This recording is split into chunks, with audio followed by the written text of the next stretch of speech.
it's wild too, like that I'm even here too, because part of the thing is like I think I was only on 4 episodes, so Yeah.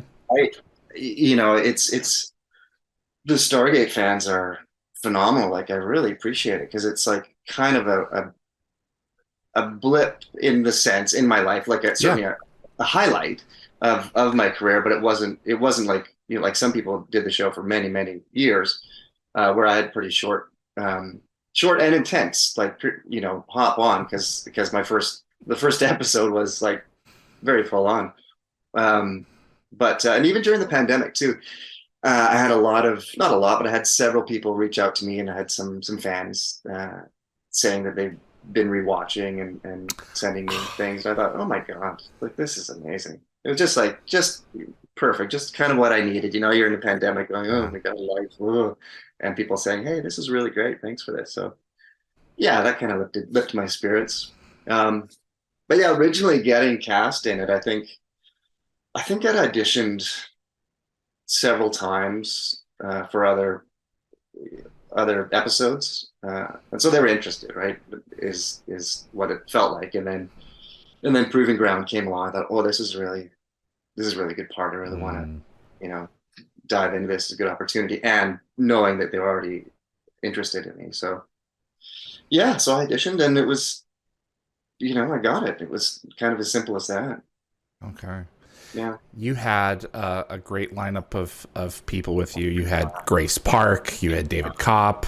Mhm. Um, one of my favorite lines from the entire franchise is O'Neill saying, they're the future of the Air Force, the program. God help us. Yeah. Yeah.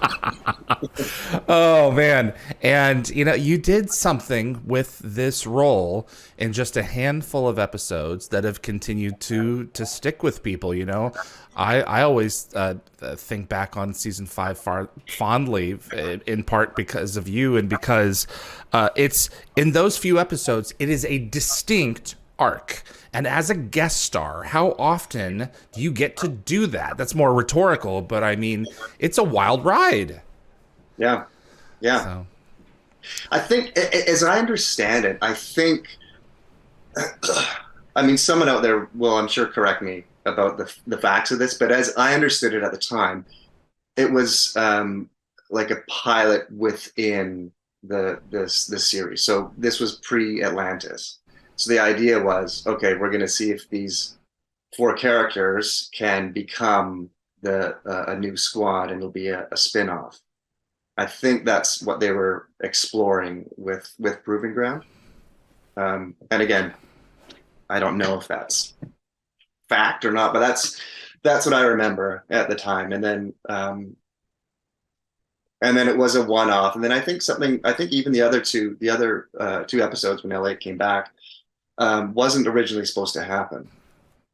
And then I think they changed their mind on where the pilot was going to go, where what Atlantis was going to be, and then they plugged us into some other storylines. it's entirely possible. I've not explored that thread with the folks who created Proving Ground. I do remember. Are you familiar with J.R. Bourne? Mm-hmm. So Martouf had died in season 4, but Lantash had lived. Obviously, he Yeah, he found his way to you. Um, but Martouf, Jr. was supposed to come back for that 2-parter, and there was a scheduling conflict. yeah, So it made a lot of sense to adapt, one of the roles from uh, the recent episodes, and give you, a chance to spread your wings a little bit more and do something in Summit and Last Stand. And so for that part of it, that's where that story arc came from. So they yeah, couldn't get JR, and so they gave it to you guys, or they yeah, gave it to you to carry on that. And then, I mean, David Kopp came back as Grogan later in the season, so unfortunately we didn't see Haley or Satterfield again. But it's great to see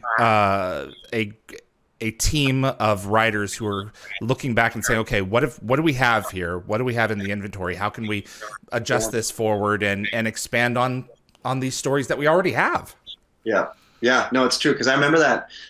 I remember that kind of coming out of the blue that that summer, the other episodes, because I was doing a movie, I think, and I think it just kind of fit as well. It bookended what I was shooting, or it all kind of came together. But it was very last minute, and like you say, I think it was a scheduling thing that they had me kind of on hold. This may or may not happen based on like you said, it's scheduling, it's figuring it out who you have and what storylines can be judged in different directions. Are you saying you were on contract for additional episodes?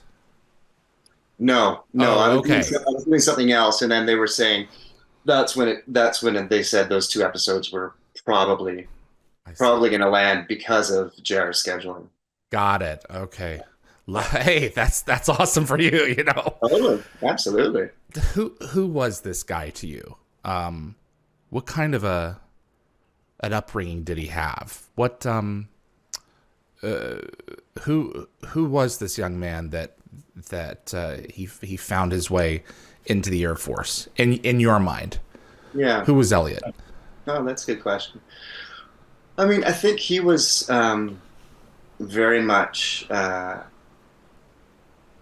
like ambitious in the sense of having a strong sense of the right thing and fighting for right and wrong and I think there's an innocence but like the feeling of probably like grew up on superheroes and that sort of thing, like that there's like, and so it's a chance to be that person, right, and have these tough choices and make the right choices as someone who will sacrifice, and even in improving ground, like sacrificing and then like, oh, that we're really just kidding, and then later on to actually make the same sacrifice. Exactly.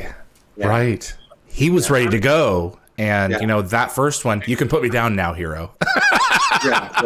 But then, that scene at the end of Last Stand, and you hear the horns, and you hear the footsteps of the Jaffa. And at the same time, he's not alone. He's with Lantash. That was I'm sure I told you this at the time. Summit and Last Stand were my favorite episodes at the time that they had. For a couple of years, they were my favorites, partly because of that ending. The show was so good at just, this is it. You're leaving us here, but you step back and look at it, and you're like, you have enough information. You know what comes next, and it's not pretty. Thanks for watching this clip from Dial the Gate. You can find the full live stream shows on our YouTube channel or visit dialthegate.com for the complete schedule. See you on the other side.